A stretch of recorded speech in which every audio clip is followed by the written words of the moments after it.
పోసాని ఈరోజు press meet పెట్టావు, పిచ్చి పిచ్చిగా మాట్లాడావు, ఇష్టం వచ్చినట్టు తిట్టావు.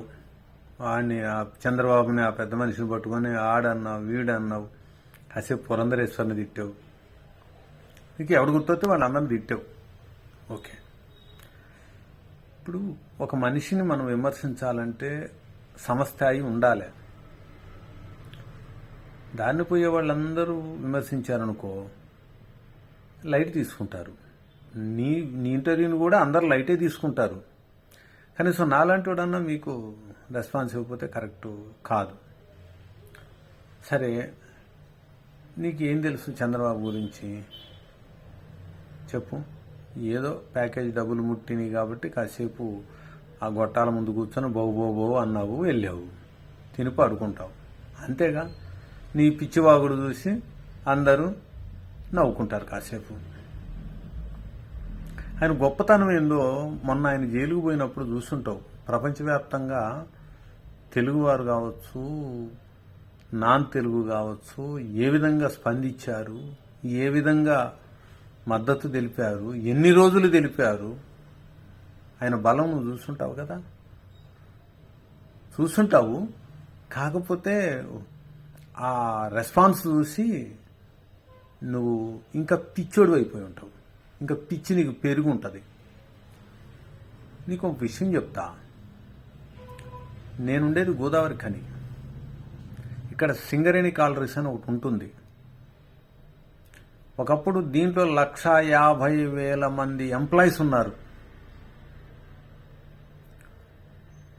ఈ ఇండస్ట్రీ 600 కోట్ల రూపాయల మైనస్లోకి వెళ్ళిపోయింది, అప్పులో పాలైంది.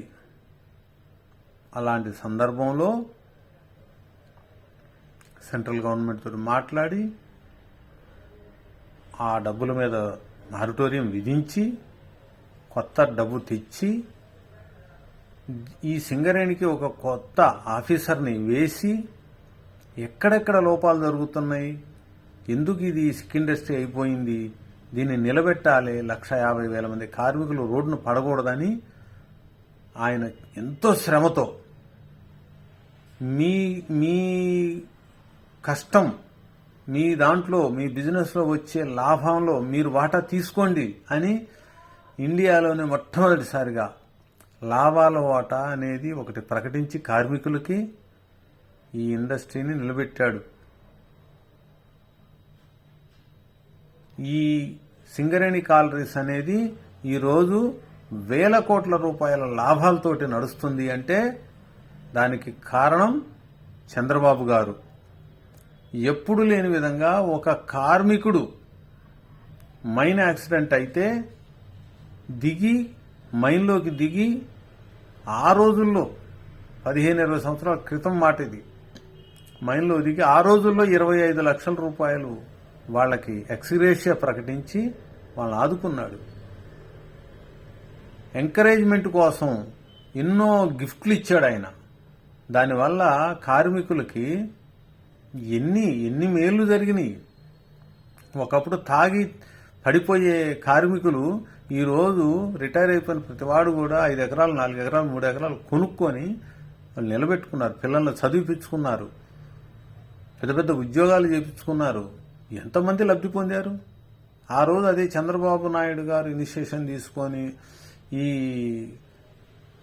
సింగరేణి కాలరీస్ నిలబెట్టకపోతే 150,000 మంది కార్మికులు రోడ్డును పడిపోయేవాళ్ళు. నీకేం తెలుసు?